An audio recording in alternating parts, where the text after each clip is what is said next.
Hey, what's going on YouTube? AS Jets back with another video today, and as you've probably noticed by my two previous videos, I am filming all of these on the same day outside in this back porch here. And today we're going to be reviewing the third model, which I was planning to do today. This is the Phoenix models 1/400 scale KLM Royal Dutch Airlines Boeing 747-400 Combi, or as they otherwise denote it, 747-400M. I forgot what the M stands for. Modified, that's what it is, 747-400M. I picked this one back up in November 2020 from Panda Fox Toys in a rather large order, like 5 model order, and I think this was first impression unboxing number 4, which this model was featured in. But yeah, KLM's livery, the old livery on the 747, is without a doubt my favorite 747 livery, and I will give you some more details why I bought this particular model later in the video. But let's get started with the box. As with all Phoenix boxes, it's a very unique design, and the texture of the box is actually very, very unique as well. It's like almost a matte kind of texture to it. It's not like the Gemini Jets and the NG whatever usual boxes, which is like kind of slippery. This one is very like, not soft, but it's like, I don't even know how to describe it. It's like a matte, M-A-T-T-E, that kind of finish, matte finish. Very, very nice. It feels really good, so to speak. So top you have Boeing 747-400M. In the back you have some, clouds, like the clouds in the sky. It's basically like that. And then you have the picture of the plane, and then the KLM logo and the registration and the 1/400 scale and everything. Here's the bottom, and the side, and the top, and also the other side, and here's the back. And of course the Netherlands, known for its windmills. We have a windmill here, and it's kind of pixelated, the picture, but who cares, it's still pretty cool to have that on here. Limited edition, as all Phoenix aircraft are limited editions. KLM logo, powered by Biofuel, because it's a special livery. And yeah, so let's get into the aircraft. Here she is. And a lot of people don't really like the Phoenix 747 mold. They say it's a bit off. I can definitely notice some areas where it is definitely off, but I only bought this. I'll explain why I bought this. Actually, let's get started with the review, then I'll explain.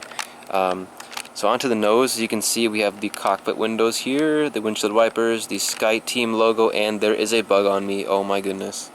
Okay, now it's gone. As I was saying, Sky Team logo, the escape hatch in case of an emergency, the pilots can escape through there. The first class, or I think on KLM it was business, wasn't it? KLM didn't have first class, but whatever it was, business or first class. Here in the nose, 747 was unique in that, and it still is unique in the sense that if you're seated in the nose here, you're actually seated further ahead than the pilots are. You can kind of see that there, so yeah. We have some pitot tubes there, and Air France KLM logo, because Air France and KLM are very good partners. It's basically one company, but Air France and KLM are two separate airlines. But Air France KLM is essentially one sort of brand, as far as I know. And then moving down, there's the radome, if you can see it there, the little nose cone.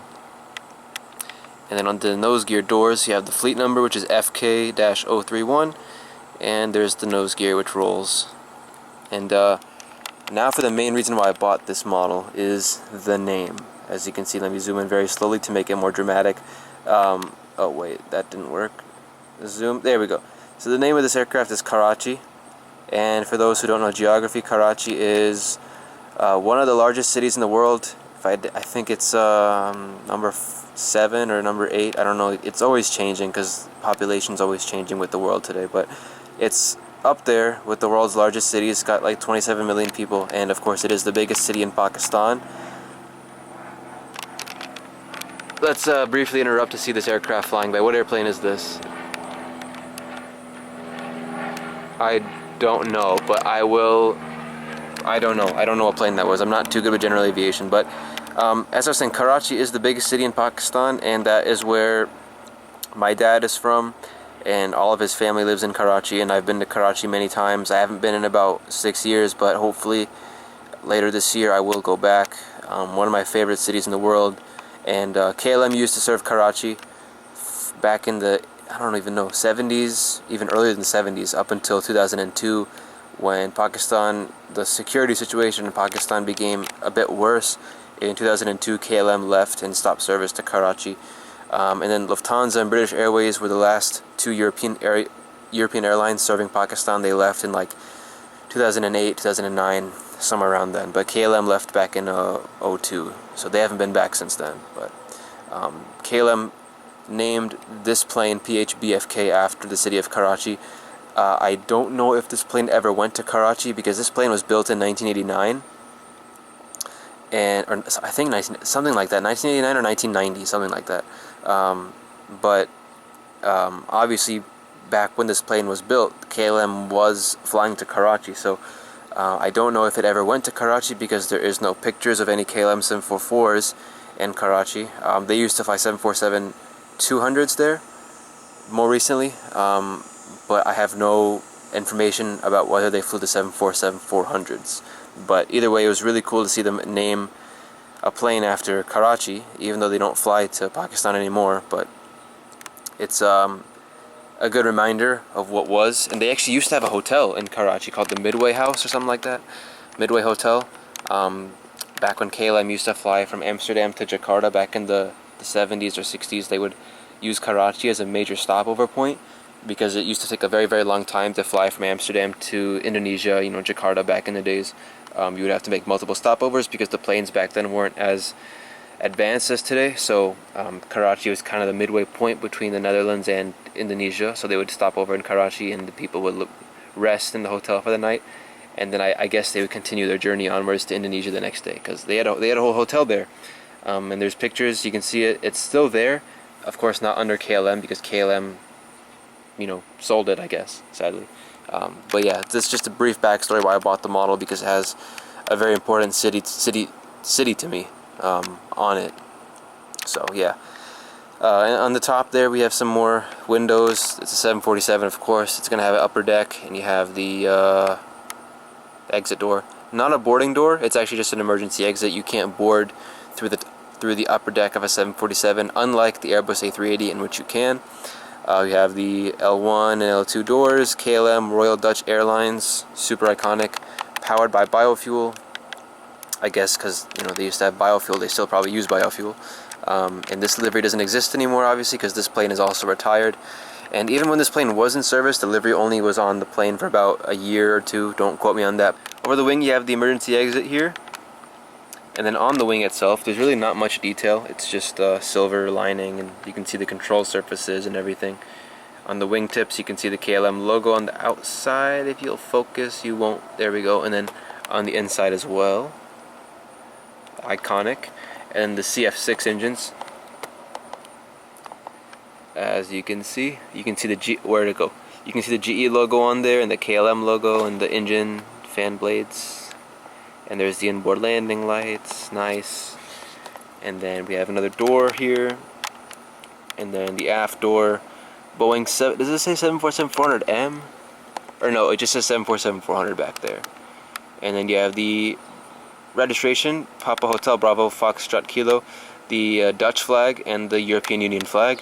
And then every single one of KLM's planes have this little nickname called the Flying Dutchman, because KLM is, of course, Dutch. So that's kind of funny. They have Flying Dutchman, not the guy from SpongeBob, but just a little quirk they have on all their planes. And here is something that really made 747-400 Combis unique. This right here is a huge cargo door. So essentially, KLM 747-400 Combis, they were passenger. They can carry passengers from here all the way till here, and then I guess from this right behind this exit door, this is where the boundary was. This all the way back was all cargo. This is all cargo. So they would carry like cars, sports cars, horses, almost horses. They would carry horses, sports cars, flowers, anything from here. So this, even though there are windows, these are not passenger seats. This is from here to here, all cargo. And that was something very unique about the KLM 400Ms. Not all their 747-400s were combis. Only the majority of them were. But there were some of them which were not. A very small handful of them were not combis, but most of them were. So, and I have seen them unloading and with this open in Chicago before. Back in the day, I have seen these a few times with the door open, loading stuff up, which is really, really cool. And it's very unique. This was a very unique plane, you know, to fly a 747 Combi, and these were very, you know, abruptly retired in 2020, of course, because of the pandemic. This particular plane, BFK, was retired in 2016. Sadly, it was one of the first 744s to be retired, which is really, really sad, because I always wanted to see this one in person. Let alone a KLM 744. I always wanted to get some good video and pictures of the KLM old livery 744. Unfortunately, that never happened, which is really, really sad, because this is my favorite livery on the 747. And yeah, man, I like this livery a lot more than the new livery, because I feel like the old livery of KLM, it just fits the 747 a whole lot more. The new livery is great, don't get me wrong, but the old KLM livery, I love it way much on the 747, because it's just way better in my opinion. Let me get to the tail real quick. Of course, the KLM classic KLM crown logo. We have the tail cone with the APU there, and the horizontal stabilizers. And then on the top, very briefly, you can see the antenna here, the beacon light, some more stuff, static dischargers, and the SATCOM here. Oh, here's the other side, sorry. So you can see, on this side it says City of Karachi. So what KLM used to do is that on the right side of their planes, they have the English version of the name, and then the left side would be the Dutch version of the name. So Karachi in Dutch is still Karachi, but like, I don't know what other, like on the 777s, for example, on the right side they'll have like 777 300ERs, if I'm not wrong, they're named after national parks. So on the right side you'd have the English name, like let's see, Tierra del Fuego National Park, for example, which I think is the SkyTeam livery, I could be wrong. And on the left side, the Dutch name would be there, so it'd be National Park Tierra del Fuego or something like that. So they would have the Dutch name on this side, left side, and then the English name on the right side. So here it's the City of Karachi there. And then moving down, you have the cargo door, and then this is where there used to be a big galley, like a kitchen, or not a kitchen, but like a galley. So essentially in this part you would have, on this other side, the left side, there would be seats, like 2 rows of seats, but then there'd be a huge wall, and then behind the wall is where this galley would be. So there wouldn't be any seats in this section, because it's a galley for the crew. I've never been on the KLM 747, but that's what I've seen through pictures and videos. So that's why this whole section is blocked off. And then here we have something written in Dutch regarding the biofuel, which I'm not even going to try to read, but from what it seems like, it looks like KLM is helping the environment and the world with biofuel. That's kind of what it says, I guess. I don't speak Dutch, so don't quote me on that, but that's just what I'm getting, alright? And then before I forget, here's actually, you can see some, the pylons here, they're painted red, the tips of them, but only on the right side, not on the left side for some reason. If anybody knows why that is the case, let me know. That's kind of interesting, but that's what that is. And here's some more cargo doors, and then let me do the underbelly before the video gets too long. Yeah. Nose gear doors here, rolling landing gear, the Phoenix logo, stand hole, beacon light, the full registration underneath the left wing. Here the main landing gear. The side ones, the outboard gear sets don't roll. I mean, they roll, but they don't pivot up and down. But the rear sets do. They kind of move, you know, bounce in place. They roll, so that's cool. And then another antenna, and then yeah.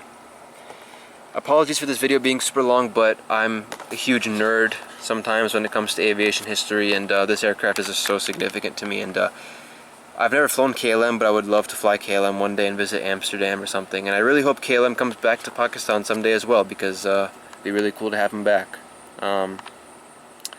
Hope you guys enjoyed learning some history about KLM in Pakistan and how much this aircraft means to me, and why I bought the plane in the first place.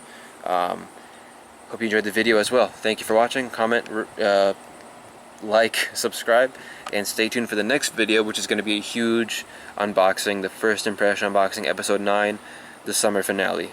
Alright, thank you for watching, and thank you for, stick around till the end, and I will see you in the next one. Alright, goodbye.